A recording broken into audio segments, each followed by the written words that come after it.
Hello everyone, Keanu here. We are going to watch a great game between none other than Solar from Korea, a great player, and ShoWTimE from Germany, playing with the Protoss in the bottom corner. Both of players are well known, are proficient, deadly. Now, may the best player win. I have no idea, I haven't watched the game yet. We are going to watch it together. Standard opening so far, a pylon, a pro that is going to scout, and for the Zerg we have an overlord that is searching to see if there are going to be some shenanigans going on. A drone is going, probably for a hatchery. Yes. While the probe is searching to see exactly what Zerg is planning. Nothing unusual so far. The gateway, almost half done. Zerg usually starts with a fast hatchery. Zerg is a race that requires a lot of resources. It's expanding more rapidly. This is a hunter drone hunting for the probe.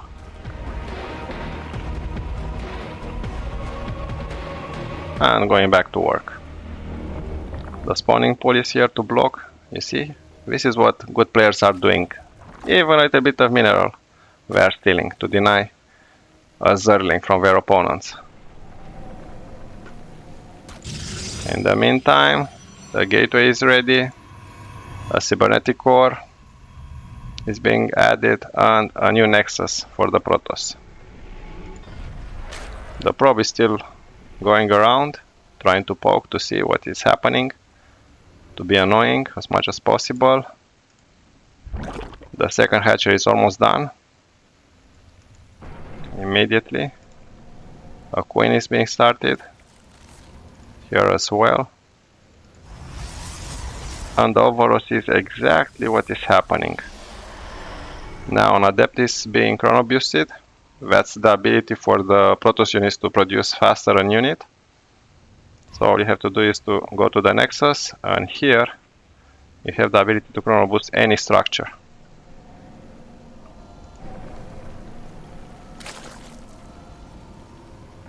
Research update for the Zerlings, for the Zerg.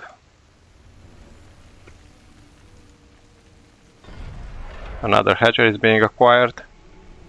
So you see this one you leave for later because it's in a safe position. The adept is trying to do a little bit of reconnaissing.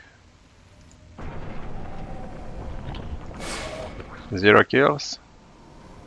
Information is crucial in a RTS. It's like information is power. You know what your opponent is going to do, you can act upon it. This is why you have all the overlords in different directions. The Zerlings are going to scout as well. A stalker is here, creating a wall off. Stalker is very good because it's able to attack air and ground units. These 3 Zerlings just poking around. Yeah, so it's dangerous. Now, an oracle is being used by Protoss in order to kill as many workers as possible. Let's see how many these oracles is going to kill. And so far 0, because of this spore and also the adding queen. So 2 queens, more than able to handle an oracle. Another one, so 2 oracles. When you first you don't succeed, try again. There was a song at one point. Let's see if 2 oracles are better than 1.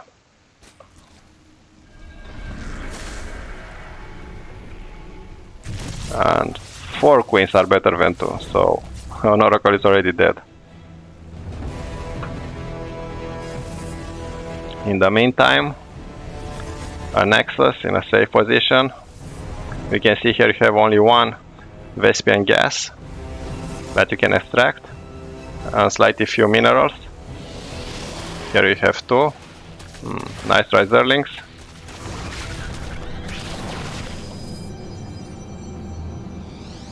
Two stalkers that are going to search. Vacant shade, this is what the ability is called. And you either decide to go with them where the shade is or not. The Oracle is now just waiting for an opportunity to come from the opposite direction.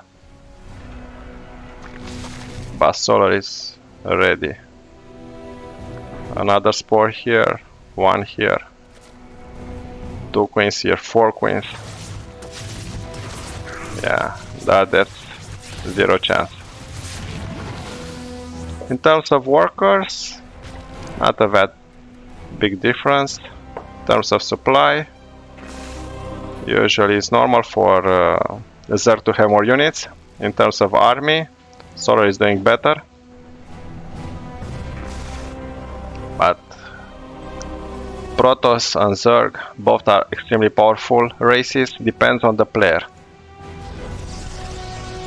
This Overseer sees everything. When I say everything, everything. 3 gateways, a Stargate, the Blink update is being added. Attack, tier 1. Robotic Bay. And we have another Nexus. So 4 Nexus, not bad for Protoss. Here is the status field. That is going to block the attack because it's going like to freeze for a while. The Zerlings. The Overseer still here. Hey, Stalker. Kill him, finish him. Nope. You have a shield battery, you have a photo cannon. And you have all these stalkers with the blink ability. In the meantime, the Zerg is expanding rapidly. This is an ability that the Oracle has to make sure all the enemy structures are being visible. Revelation is called. For those of you that aren't that familiar with the game. Now we are seeing a bunch of Mutalisk. We are very good in harassing and destroying workers. Very fast moving. And while the stalkers are in the middle, the Mutalisk are coming. And we are going to do a lot of damage in terms of workers. But a recall? Yes, a recall is being called by the Protoss and Mutalisks have to retreat. That's the cool ability that the Protoss have. A Disruptor is an expensive unit that can also change the tide of a battle. And in the meantime, while you think you are attacking, the Protoss is doing the same thing, trying to deny this hatchery. The hatchery is going to survive or not? Barely. Oh, you see the hit points. Maybe another wave of Zealots is going to cut it. In the meantime, Mutalisk are trying to find an opening.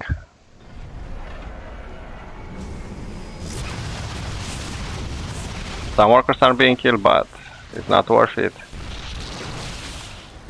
The stalkers are too good. They can blink and kill as many as possible.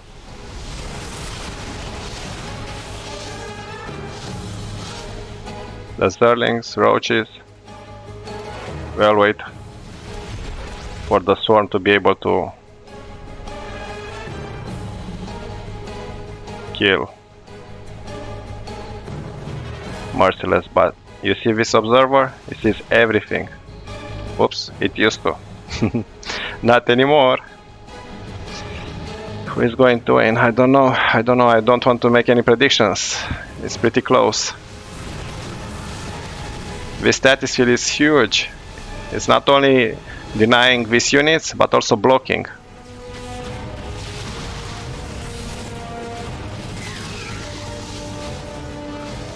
Phoenix are being added. Phoenix are great when it comes to dealing with Mutalisk. We are very fast. Come on, use them, use them. ShoWTimE. It's ShoWTimE after all.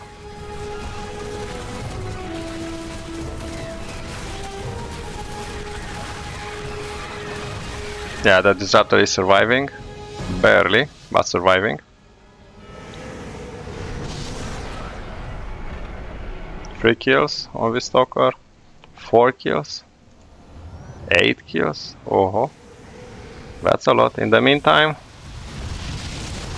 this line is harassed, but too many anti-air. Have 1, 2, 3, 4, 5, 6.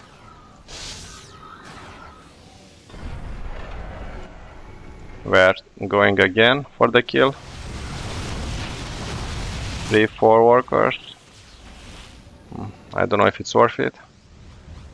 And while the Mutalisk are trying to harass here, the Zerglings are coming in the opposite direction. Come on, go for the workers. Now Corruptors are being added to deal with the Phoenix. And we're dead. More Corruptors are coming to soak some of the damage of the Stalkers and the Phoenix. And while we are attacking, again, 1-2 punch, 1-2 punch.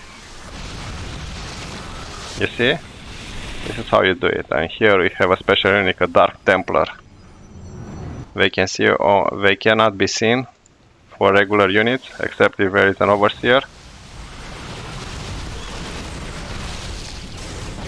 So they can be deadly in a battle. They can also be seen by a Spore Crawler. It's a tight game. Solar is maxed out. ShoWTimE still, it's a little bit behind.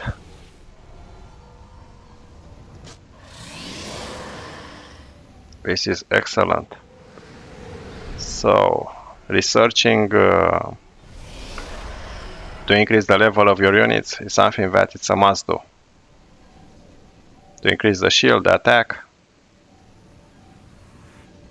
Again, he needs to do something. Otherwise, the Mutalisk, which was a huge investment, has nothing to show for. So Mutalisks have to show to ShoWTimE what we are capable of. The swarm is coming, the swarm is coming, and now we have a lot of Bailings. Oh, the Bailings are great. So 1-2 punches. In the meantime, we have Archons, so Dark Templars. If you unite 2 of them, you have an Archon. They do a lot of splash damage, and they can soak a lot of Bailing and other attacks. And also Archons are very good against air units because of the splash damage. So only 2 Mutalisks are remaining. Decent amount of worker for ShoWTimE, 63, while 81 for Solar. Sometimes it's good to have a lot of workers, sometimes maybe if you have fewer workers, your army is getting better. But in order to have an army, you need to have minerals. In order to have minerals, you need to have workers. So it's a constant debate. It's not an easy equation to solve. This is why chess is way, way easy in comparison with StarCraft. StarCraft is harder.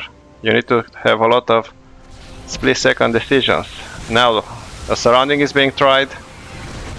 The Archons are soaking a lot of the damage. See, we are creating like a safe perimeter. But an attack at home killed a lot of workers.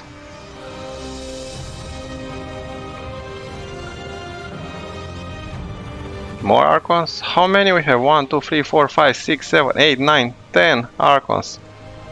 That's an epic game. Hardly you have like 2 or 3, never 10.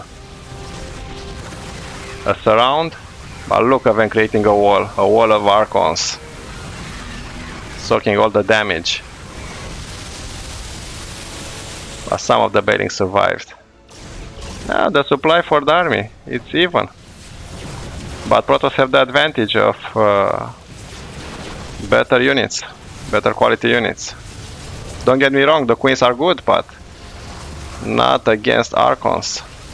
Zerglings, foot soldiers in comparison. You also have a disruptor, 2 of them. Some zealots are being morphed.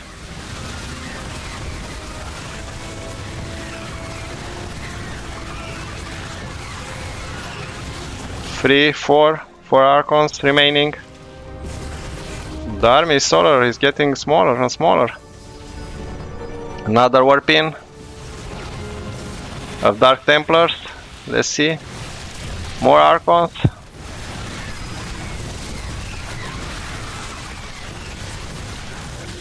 Revengers are being added. That's an intense game. Who is going to win? Have no idea. The army are pretty close. It's all in for the Protoss. The drones are attacking, that's not a good sign. And ShoWTimE is winning! What a great game. Keanu over, thank you for watching, subscribe. Thank you.